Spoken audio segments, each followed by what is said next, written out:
नमस्कार, स्वागत है आप सभी का 2030 के भारत के इस खास कार्यक्रम में।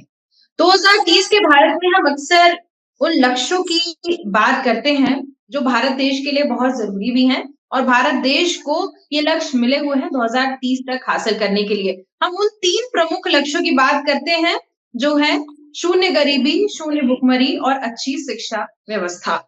हमारे साथ अलग-अलग चेहरे जुड़ते हैं, उनके विचार हम जानने की कोशिश करते हैं कि आखिर वो 2030 के भारत को लेकर क्या सोचते हैं? क्या 2030 तक इन लक्ष्यों की प्राप्ति हो पाएगी या फिर नहीं?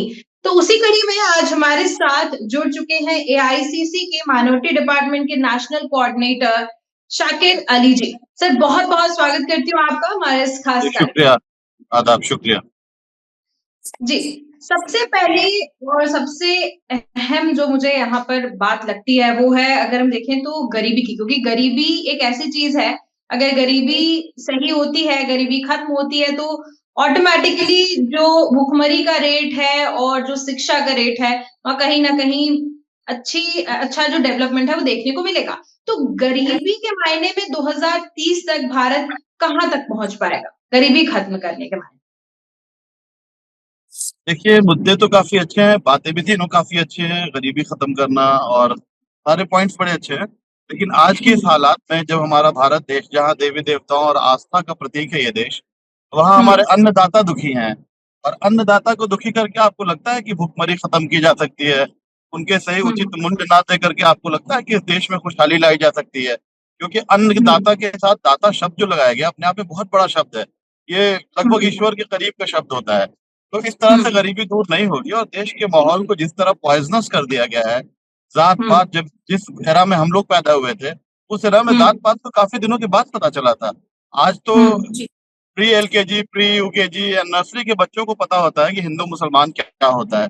तो जब तक हम इसे नहीं बिल्कुल, खत्म करेंगे, लोगों को एजुकेट नहीं करेंगे, धर्म को घर में छोड़ के सड़क पे नहीं लाना है। आस्था इंसान का व्यक्तिगत होता है और उस आस्था बिल्कुल, को जब सड़क पे लाएँगे, कॉम्पिटिशन पैदा करेंगे, तो फिर इस देश का उत्थान बड़ा मुश्किल दिखता है मुझे। Not so easy. बिल्कुल, बिल्कुल। यहाँ पर जैसे आपने बोला कि जात-पात की जो चीज़ें हैं पहले नहीं हुआ करती थी और अब ये चीज़ें सामने आ चुकी हैं। डेवलपमेंट से लोगों का ध्यान बेसिकली हट चुका है। जब हम डेवलपमेंट की बात करते हैं और पॉलिटिकल पार्टीज़ की बात करते हैं, तो देखिए चुनाव जब सामने आते हैं तो बहुत से वादे दिखते हैं। बहुत सी प्रोमिसेस जो है वो पॉलिटिकल पार्टीज़ की तरफ से सामने आते हैं। लेकिन उन वादों पर नहीं खरे उतर पाते हैं लोग पॉलिटिकल पार्टीज़ के लोग या मैं पॉलिटिकल पार्टी की बात करूँ तो। अब यहाँ पर जात-पात के हिसाब से लोगों को डिस्ट्रैक्ट किया जाता है। डेवलपमेंट की बात नहीं की जाती है। तो दोषी हम किसको माने? लोगों को माने या पॉलिटिकल पार्टीज़ को माने? ये बहुत हद तक हमारा ये निजी और व्यक्तिगत राय है कि अगर हम लोगों को एजुकेट करेंगे, तभी वो चीज़ों को समझ पाएँगे। नॉन हुँ, एजुकेशन में जब रहेंगे, लोग एजुकेटेड नहीं रहेंगे, तो फिर उन्हें जो दिखाया जाएगा जादू के रूप में, कैसे हुँ, जादूगर कौन देखते हैं? बड़े लोग हम जैसे लोग नहीं देखते, छोटे बच्चे देखते हैं। तो इंसान हुँ, जब तक पढ़ा-लिखा नहीं होगा, तो वो जी, मोटा-मोटी बच्चों जैसा ही बिहेव करेगा। उसके दिमाग में जो आप डालेंगे, वो डल हुँ, जाएगा। तो इस तरह से सबसे इम्पोर्टेंट चीज़ है एजुकेशन पे काम करना। जिसका इन लोगों ने एजुकेशन सिस्टम को बिल्कुल कोलैप्स कर दिया है। इवन कि हुँ, देश के पहले एजुकेशन मिनिस्टर मौलाना आज़ाद का नाम सिलेबस से निकाल दिया है। तो ये किसी को हुँ, नहीं पता है। ये आए दिन कभी इंदिरा जी के ऊपर फ़िल्म बना देते हैं, कभी कश्मीर फाइल बना देते हैं। तो मैं कहता हूँ कि हुँ, देश का इंफ्रास्ट्रक्चर ज़ात-पात करके कभी ठीक नहीं होगा। आपको सबसे पहले हुँ। इंसानियत पे काम करना ही होगा।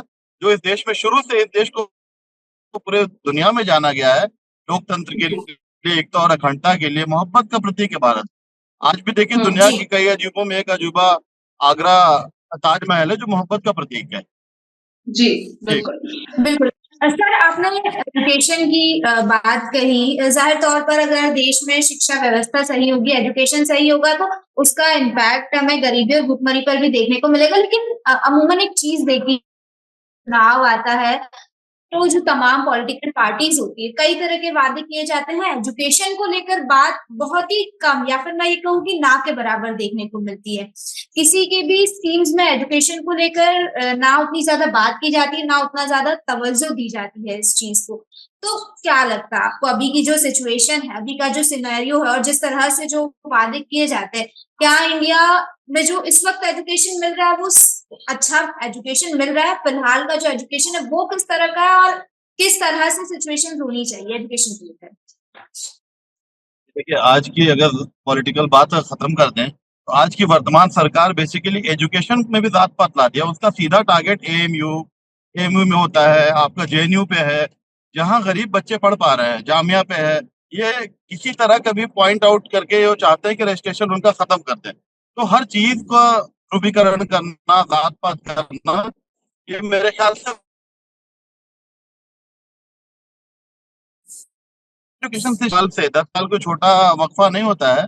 दिल्ली में 10 साल से सरकार है। वो छोटे छोटे चलो रेवन्यू बांट रहे हैं, लोगों को अच्छा लगता है, 200 यूनिट फ्री, ये फ्री वो फ्री, बट सुनने में लुभावना लगता है। आप उनसे पूछिए, एक यूनिवर्सिटी दिल्ली में आज तक नहीं खुला है। स्कूलों को उन्होंने सिर्फ पेंट किया है, कोई नई बिल्डिंग नहीं है। उसका रंग रोगन कर देना एजुकेशन सिस्टम को ठीक करना नहीं कहा जाता है। उन्हें काम करना पड़ेगा। शीला जी के इतिहास को जाके देखना पड़ेगा। मैं बहुत पीछे नहीं जाता हूँ। ऐसे बीजेपी चली जाती है आदिकाल में, महाभारत और रामायण की बात करने लगती है। मैं 20-25 साल पहले की बात करना चाहता हूँ। 20-25 साल पहले जाएंगे तो आप देखिए, उसी दिल्ली में हमारे बड़े भाई, हमारे फादरली लोग विंड चीटर पहन करके जाते थे, अदरवाइज उनका कपड़ा काला हो जाता था पूरे दिन में। सीएनजी पे लाया गया, शीला जी ने वहां के पॉल्यूशन फ्री दिल्ली को बनाया। वो देश की राजधानी है। वहां कब तक आप बहाना करते रहे, वहां महिला सुरक्षित नहीं है, लॉ एंड ऑर्डर ठीक नहीं। एजुकेशन तो सबसे बेसिक चीज है। आप सिर्फ जीरो बात करते हैं, जीरो टॉलरेंस की बात करते हैं, लेकिन आप क्या कहते हैं जब किसी के साथ वारदात हो जाती है, तो आप कहते हैं कि ये तो केंद्र सरकार की पुलिस है। बहुत गलत सोच है उनकी है। ये दोनों आपस में मिलकर देश को खोखला कर रहे हैं। आज तक इन्होंने दिल्ली के फ्लाईओवर्स में या किसी भी डेवलपमेंट में एक नट बोल्ट भी नहीं लगाया है। यहाँ पर देखिए, जैसे कि आपने बात करी कि स्कूल की बात हुई कि एक भी स्कूल नहीं खुल रहे हैं, कॉलेजेस नहीं खुल रहे हैं। एक जब हम माइनॉरिटी सेक्शन की बात करते हैं, जी, जी, हाँ, जब हम माइनॉरिटी सेक्शन की बात करते हैं, तो माइनॉरिटी सेक्शन में मुस्लिम, सिख, जैन सभी आते हैं। यस, तो जैन्स की जो क्वांटिटी की अगर मैं बात करूँ, परसेंटेज अगर हम देखें तो कम है, सिख भी कम है, लेकिन मुस्लिम्स जो हैं वो ज़्यादा है। अब यहाँ पर ये सर्वे निकल के आया है और देखा जा रहा है कि जो एजुकेशन का लेवल है, वो इस पर्टिकुलर अगर मैं मुस्लिम्स की बात करूँ तो कम है, एजुकेटेड कम है, और है अगर तो फिर वो बड़े हाई क्लास हैं। वो अगर पढ़ लेते हैं तो वो हाई क्लास तक पहुँच जाते हैं और कुछ न कुछ मुकाम हासिल कर लेते हैं। लेकिन जिनको शुरू से एजुकेशन नहीं मिल पाती है, वो वहीं के वहीं रह जाते हैं, और ये पूरा उनका जनरेशन बाय जनरेशन चली आती है ये सारी चीज़ें। इस वजह से वो पूरी जो एक तरीके से पूरा परिवार कहें या पूरा खानदान कहें, वो अनएजुकेटेड की ऐसी श्रेणी में आता जा रहा है, और इस वजह से ये जो नॉन एजुकेटेड की जो तादाद है वो बढ़ती जा रही है। तो मैं यहाँ पर गलती किसकी मानूँ? आखिर लोगों का ये कहना है कि शिक्षा तो हिंदू, मुस्लिम और सबके लिए एक ही है, तो फिर ये पर्टिकुलर सेक्शन जो है वो पढ़ क्यों नहीं रहा है? Very true. बहुत ही शानदार सवाल है आपका। देखिए, इसके पीछे बेसिक चीज ये रहा है कि जहां तक हमारी अपनी समझ है, देश में आपने कभी नहीं सुना होगा कि जैनियों के खिलाफ दंगा हुआ। हुँ, आज ईसाइयों के खिलाफ हो रहा है। कभी नहीं सुना होगा कि बौद्ध लोगों के खिलाफ दंगा किया गया।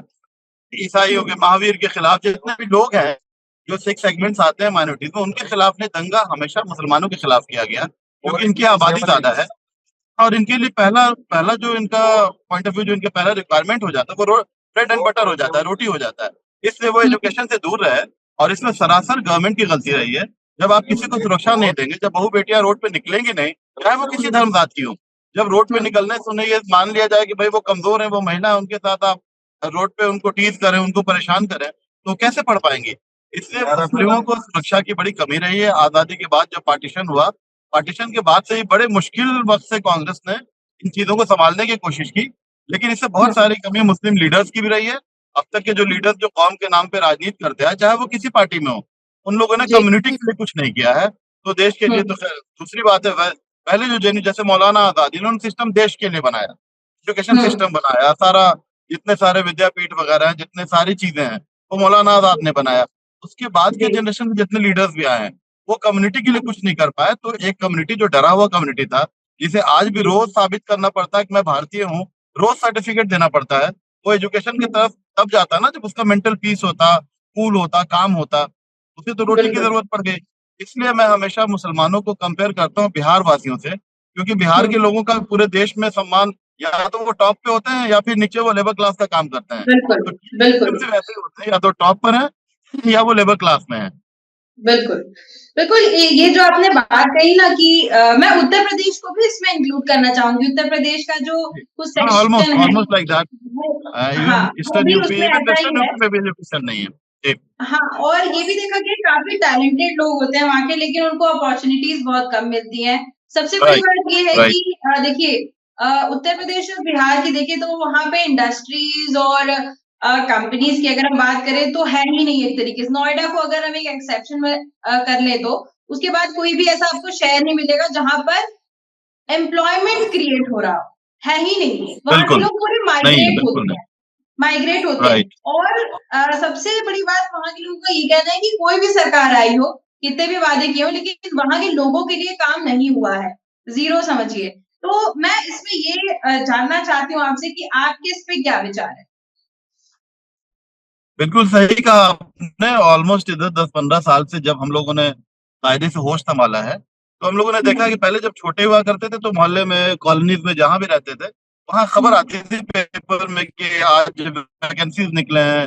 कई जगह पता चलता कि भाई पड़ोस के उन भैया का नौकरी लग गया। अब तो नौकरी नहीं लगता है। गवर्नमेंट हुँ, सेक्टर में तो हुँ, जॉब्स पेंडिंग है। प्राइवेटाइज़ कर रहे हैं, वो सारी चीज़ों को प्राइवेटाइज़ कर रहे हैं, सेल आउट कर रहे हैं, which is not good. India एक छोटी-सी कंट्री नहीं है। India is a very hmm, big democratic country, और यहाँ तो आपको गवर्नमेंट एम्प्लॉयमेंट लाना पड़ेगा। आज भी हमारी सोच ऐसी है कि अगर गवर्नमेंट एम्प्लॉयी है तो उसकी शादी बड़ी आसानी से हो जाती है। प्राइवेट सेक्टर वाले बिल्कुल। लोग जल्दी शादी भी नहीं करते अपनी बेटी की किसी से। तो इन हुँ, चीज़ों हुँ, को ध्यान में रखते हुए जिस तरह इन्होंने अग्निवीर पैदा कर दिया जिस देश में हमारे लोग भर्ती होते थे नौकरी पैसे के लिए नहीं, अपने भारत माँ की रक्षा के लिए माँ समझ के आदमी वहाँ भर्ती होते थे, वो बहाल खुद को करते थे। लेकिन हर चीज़ को हुँ, प्रोफेशनल कर देना, इज़राइल और अमेरिका के ट्रेंड पे चलना, which is not good. Bharat हमारा ऋषि मुनियों का, पवित्र सूफी संतों का देश है। यहाँ तो हुँ, इंसानियत के साथ इंसानियत के लिए बात करना होगा। मन की बात हुँ। करने से कुछ नहीं होने वाला है। यहाँ जन की बात करनी होगी। सर एक और मेरा सवाल ज़हन में उठ रहा है बार-बार जी, पॉलिटिकल पार्टीज़ का ऐसा आरोप आता है इंडियन नेशनल कांग्रेस के लिए कि कांग्रेस ने स्थिति ऐसी बिगाड़ दी कि उसको सुधारने में इतना टाइम लग रहा है। मतलब इतना समय लिया और स्थिति को पूरा तहस-नहस कर दिया कि सुधारने में हम लोगों को इतना टाइम लग रहा है। तो पहले सुधारेंगे तब तो डेवलपमेंट करेंगे। इसको लेकर आप क्या कहेंगे? Very true. ऐसा भी कुछ ऐसा नैरेटिव बनाया जाता है कभी-कभी, व्हिच इज़ नॉट गुड। मैं बताऊँ कि हुँ, कांग्रेस पार्टी ने उस वक़्त देश को टेक ओवर किया था, जिस वक़्त देश हुँ, में एक सुई बनाने की कारखाना भी, फैक्ट्री तो बहुत बड़ी चीज़ हो गई। कोई इंडस्ट्री नहीं, कुछ भी नहीं था।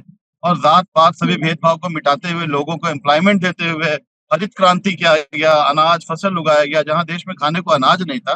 कांग्रेस पार्टी हुँ, में उस पार्टी का एक छोटा-सा कार्यकर्ता भी होकर के अगर मुझे मौका मिलेगा, तो मैं उस कार्यकर्ता के पद पे रह के उस पार्टी की सेवा करूँगा, क्योंकि वो देश हित में है।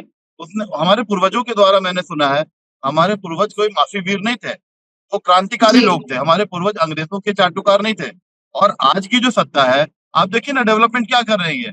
राम मंदिर करते थे, वो भी बना है, उसमें भी छेद है, पानी लीक हो रहा है। ये बात करते हैं, हुँ, लंबी-लंबी बात करते हैं, लेकिन आप ये देख लीजिए कि इनका डेवलपमेंट क्या है?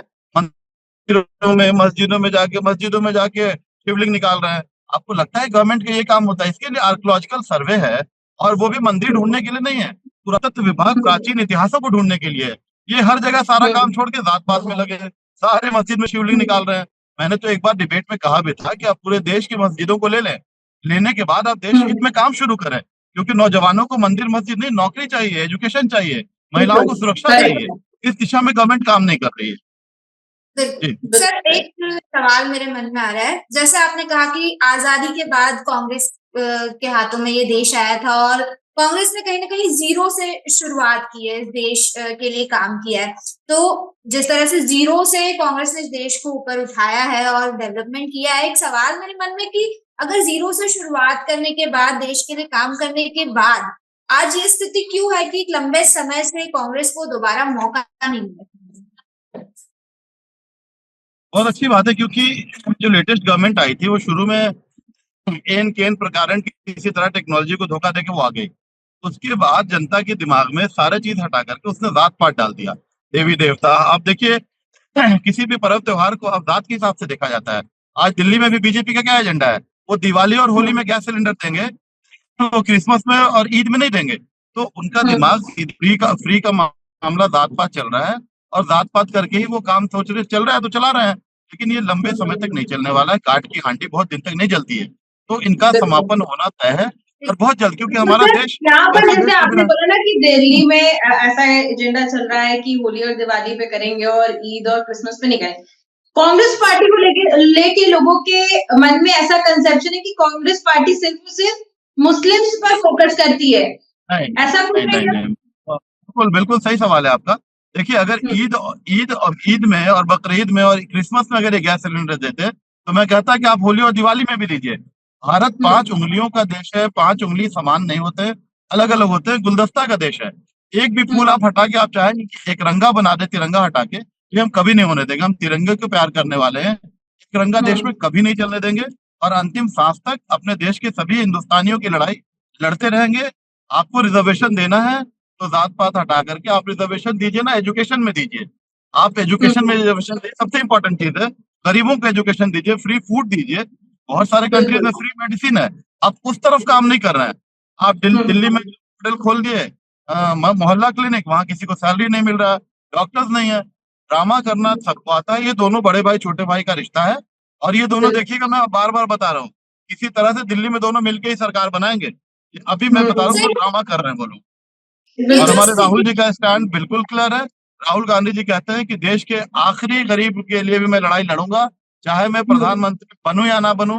नौजवानों के हित की बात करूंगा, जो देश में अब तक हो रहा है, मैं उसके पक्ष में बिल्कुल नहीं हूँ। बिल्कुल राहुल गांधी तो एकदम उभरते हुए नजर आ रहे हैं। उम्मीद करती हूँ कि आगे और अच्छा वो करें। और एक इसी से, क्योंकि समय की सीमा है, एक आखिरी सवाल मैं आपसे करना चाहूंगी कि अगर कांग्रेस पार्टी को नेशनल लेवल पे फिर से मौका मिलता है कि कांग्रेस पार्टी को ऐसा मौका मिले, देश संभालने का मौका मिले, तो सबसे बड़ी समस्या आपको क्या लगती है ऐसी भारत देश में जो सॉल्व करनी चाहिए और आप उसको सॉल्व करेंगे? देखिए, सबसे बड़ी कोई एक समस्या नहीं, इन्होंने अनेकों समस्याओं के देश को कर्ज में डुबा के रख दिया है। जब वो कहते थे कि रुपया गिरता है तो हमारा दिल नहीं लगता है, हम मौत के करीब आ जाते हैं, बहुत सारे पैरामीटर्स पे एट अ टाइम करना पड़ेगा, और उस काम को करने में कांग्रेस पार्टी सक्षम है। सबसे बड़ी जो देश की एकता अखंडता इन्होंने खत्म कर दी है। हर चीज में जात पात है। आज किसी का एक्सीडेंट होता है सड़क पे, तो चेक किया जाता है कि मरने वाला किस जात का है। इंसान नहीं चेक किया जाता, फर्स्ट एड नहीं किया जाता है, वो देखा जाता है कि एक्सीडेंट करने वाले दोनों का जात क्या है। ये शर्मनाक स्थिति आ गई है। बहुत सारे पैरामीटर्स पे काम करना पड़ेगा। बिल्कुल, एजुकेशन पे मैं बार बार कह रहा हूँ, education is the most important parameter. जब तक हम करेक्ट, एजुकेटेड नहीं होंगे, अपने धर्म को भी नहीं समझ पाएंगे, क्योंकि जाहिल बिल्कुल, आदमी को जो बताया जाएगा वो वही समझेगा। तो बिल्कुल, सो मेनी पैरामीटर्स आते हैं, और मुझे लगता है कि we are very much capable, और हम लोग बड़े आसानी से देश को वही।